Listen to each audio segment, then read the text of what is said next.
Chers amis, bonjour. Parashat Shemot et en même temps Parashat Ve'era.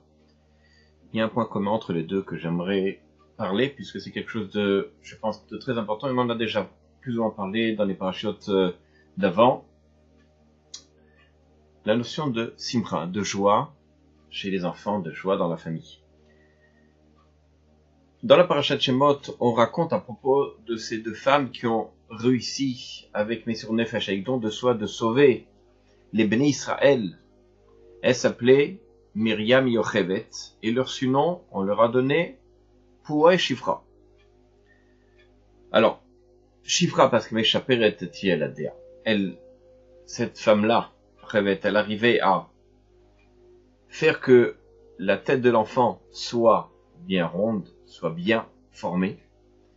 Tandis que Poua, elle, c'est Myriam, permettait à l'enfant de trouver, on va dire comme ça, la joie, la tranquillité d'esprit pour pouvoir dormir, pour pouvoir un peu calmer l'enfant.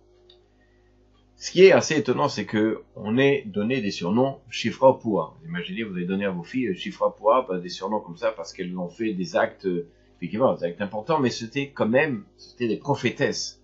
Et donc elles avaient un rôle assez grand dans le Ham Israël, dans le peuple d'Israël, pour pouvoir les appeler avec des actes, on va dire comme ça, on va dire anodins, des actes de maman de tous les jours. Et pourtant la Torah, elle a retenu ces noms-là. Finalement, pour nous dire quoi? Que finalement, une femme peut avoir des midotes, des valeurs exceptionnelles, mais l'une des valeurs les plus grandes, c'est celle justement de grandir, de faire grandir les enfants et de savoir comment les faire grandir. Une fois, le Rav Zilberstein s'est rapporté dans son livre Allez le Shabbat, qui nous dit la chose suivante. Une fois, il est allé faire espède chez l'Admour de Nadvorna, parce qu'il avait perdu sa mère.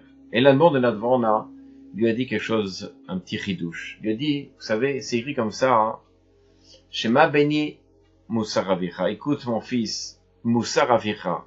Le Moussar, ce que va t'enseigner ton père, va titosh Torah timecha, et ne te sépare pas de la Torah de ta mère. Alors effectivement, il pose la question, il dit pourquoi c'est la Torah de ta mère? La Torah, c'est le père qui enseigne la Torah. C'est le père qui a une obligation dans la Torah, c'est pas la mère. Et il répond, il dit la chose suivante, quelque chose d'extraordinaire, il dit comme ça. C'est que, effectivement, le père, il va enseigner les lois. Il va enseigner la théorie au niveau des vertus que l'on doit avoir. Il va enseigner tout ce qui l'homme devrait acquérir au niveau, l'enfant devrait acquérir au niveau des mitzvot et de l'étude, etc. Mais la femme, la maman, qu'est-ce qu'elle va, elle, donner dans la maison? Eh bien, c'est toute l'ambiance qui va être dans la maison, c'est elle qui va le donner. La joie. Elle va donner l'envie d'étudier. L'enfant, il va revenir avec des notes et dit quoi? Mais c'est extraordinaire, on va faire un super repas parce que tu as une bonne note, ou on va faire, je sais pas, quelque chose de très spécial ce Shabbat parce que les enseignants, les rabbinim sont très contents de toi et moi je suis content de toi. C'est quelque chose et c'est ça, Torah Timer. Al Titosh, ne te sépare pas, Titosh, n'oublie pas la Torah de ta mère. On n'oublie pas la Torah de sa mère. Et le Rav Zilberstein, il dit comme ça, c'est que une fois, il y avait comme ça un beddin qui se penchait sur un cas, un juif qui a fait son aliyah de Russie et qui se disait qu'il était juif et qui se disait surtout qu'il était Cohen. Mais il n'y avait aucune preuve à l'appui pour savoir d'abord s'il était juif et surtout s'il était Cohen. Et ça impliquait que si Chazécham effectivement elle est juif et Cohen, il y a des lois qui exigent qu'un Cohen ne peut pas se marier avec une divorcée, qu'un Cohen ne peut pas. Il y a certaines choses qui impliquent un Cohen. Donc il fallait savoir, mais comment savoir? Jusqu'à ce que, il raconte comme ça le Rav Zilberstein, qui est un Dayan, qui lui a posé une question, la suivante. Il lui a dit, regarde, dis-moi quelque chose qui t'a marqué de chez ta maman. Et il lui dit, oui, j'ai quelque chose qui m'a marqué. C'est que chaque veille de fête, elle faisait un tekes, on appelle ça une fête extraordinaire, Pourquoi? Parce qu'elle offrait des chaussettes qu'elle avait cousues, pour son mari. Bon, des chaussettes, voilà. Je savais pas qu'on faisait des fêtes pour chaussettes, mais en tout cas, ça l'a marqué. Et le Rav, il lui dit, vous savez quoi? Il est effectivement Cohen. Pourquoi? Parce que en Europe de l'Est, seules les fêtes, les Kohanim faisaient Birkat à Kohanim, la bénédiction des Kohanim. Alors qu'en Israël, on fait ça tous les jours. Mais en Europe de l'Est, en Russie, en tous les cas, et en Europe de l'Est, donc en Allemagne et en Pologne, etc., les Ashkenazim, en tous les cas, faisaient le Birkat Kohanim que pendant les fêtes. Et donc, la mère, c'est elle-même qui cousait les chaussettes de son mari qui était Cohen, et avec tellement de dévotion, d'amour pour cette mitzvah des Birkat Kohanim, elle faisait une petite fête. Et c'est ce que ce juif qui a fait son alia s'est rappelé du judaïsme de la maison. Cette fête-là. Il s'est pas rappelé la Birkat Kohanim, il s'est pas rappelé de faire Pessah, etc. Il s'est rappelé de cette fête-là. Altitosh Toratimer. C'est la mère qui met l'ambiance, c'est elle qui permet à l'enfant de grandir toujours de cette envie d'évoluer dans la Torah. La parasha dans Vaïra, on voit quelque chose d'extraordinaire. Le Rav Noam Elimelech que j'ai sous les yeux ici nous dit la chose suivante.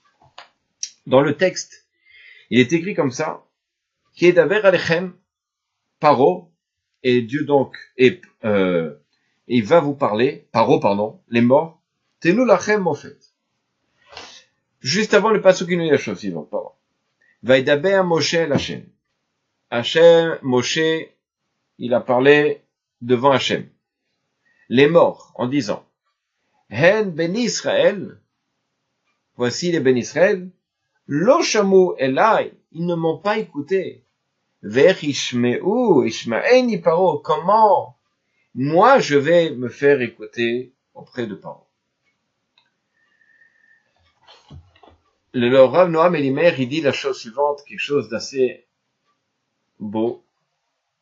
Il dit comme ça. C'est que ils sont arrivés à Kotzer Ruach, à la tristesse, à la difficulté de cet esclavage. Et le Rav Noam Elimelech, il dit, les Bnei Israël, ils n'avaient pas la tristesse de la difficulté de l'exil. Mais ils avaient la difficulté, la tristesse que la Shrina, que la présence divine soit triste de voir dans quelle situation étaient les Bnei Israël. Voilà comment vous voyez les Bnei Israël à ce moment-là. Et donc, ils voulaient s'écarter de toute joie. Lorsque Moshe est venu en disant, bon, on va vous délivrer, ils ont dit, mais ça va être un comportement personnel, de joie personnelle. Et on veut pas de ça. C'est pour ça que Moshe a dit, je suis content. Hachem leur dit, je suis content, ils t'ont pas écouté. Sous-entendu, ils n'ont pas écouté, ils ne veulent pas rentrer dans cette joie personnelle qui n'est plus la joie vis-à-vis de la présence divine, mais vis-à-vis d'une joie personnelle. Mais le problème, il dit le Rav Noam Elimelech, Erishmeni Paro. Comment Paro il va m'écouter à savoir? Et là, il dit la chose suivante. Da'aklal bazeuka. Et la règle est la suivante. Kesherotzim lachenia klipa. Lorsqu'on veut casser l'écorce, ici sous-entendu Paro, Pharaon, Sareliot Adam Besimcha, il faut que l'on soit dans la joie.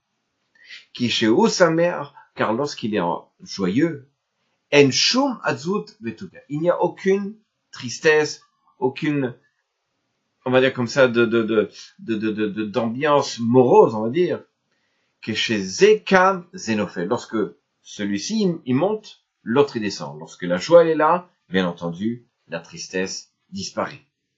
Ou Moshe et donc Moshe il a voulu enlever cette écorce. Il a voulu enlever Paro. Seulement eux, ils ont dit, on veut pas, on risque d'avoir une joie personnelle, non pas une joie pour la présence divine.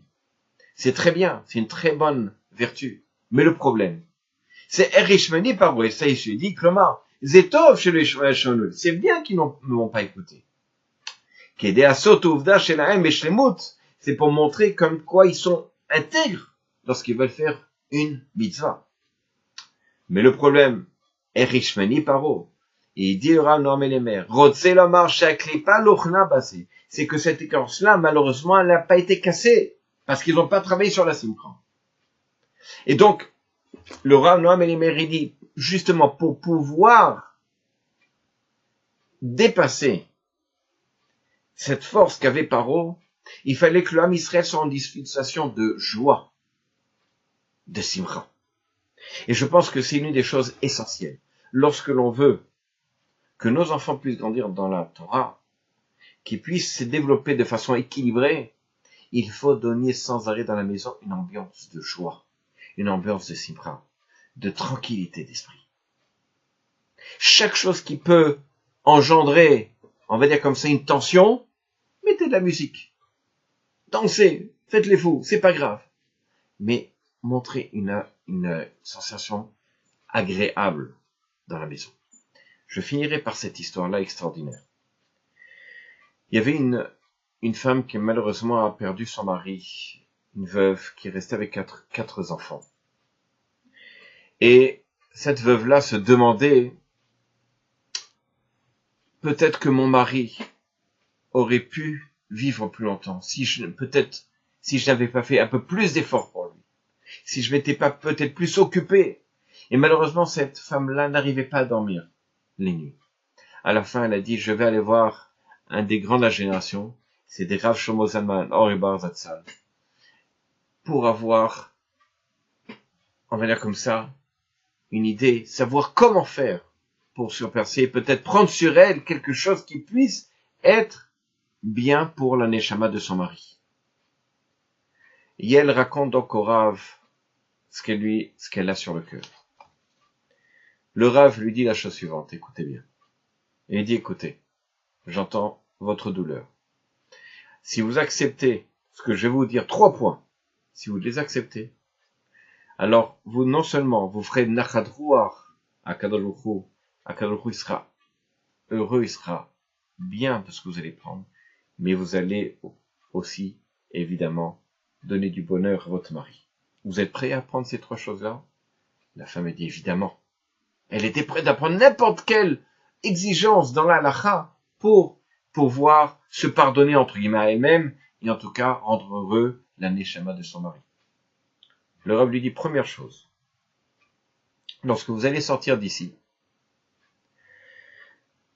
vous allez prendre vos enfants, vous allez aller au magasin de jouets et vous allez acheter à chacun d'eux un cadeau qu'ils aiment.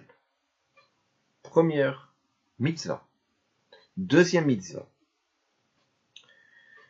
Vous allez prendre sur vous un minag, quelque chose sur vous. Chaque semaine, vous allez sortir une fois, donc par semaine, dans un endroit agréable, ou la mer, ou la montagne, la forêt, etc., avec vos enfants et montrer la beauté de l'endroit. Pour que les enfants puissent, mitavrer, respirer le bon air, voir autre chose. C'est la deuxième chose que vous allez prendre sur vous. Chaque semaine, une fois par semaine. Troisième et dernière chose. Malgré votre situation qui est difficile, effectivement, il faut beaucoup de force pour pouvoir surmonter tout ça. Alors, pour que les choses soient bien et complètent les 3 mitzvot, vous allez amener de la simcha dans votre maison. Peu importe comment. Mais il faut qu'il y ait de la simcha dans votre maison. Voilà les 3 choses que vous allez prendre sur vous. Elle était assez étonnée, elle pensait peut-être qu'il faudrait prendre 1 heure avant Shabbat, la cache-route, genre on va changer, on va être plus exigeant sur la cache-route, etc. Non, 3 choses qu'elle n'a jamais pensé. Mais quoi qu'il en soit, elle est sortie de chez le Rav, le cœur tranquille et soulagé. Mais avant tout, le Rav, il lui dit la chose suivante, et là j'ai le texte sous les yeux. Va Metsu dit le Rav Oevar. Il dit la chose suivante.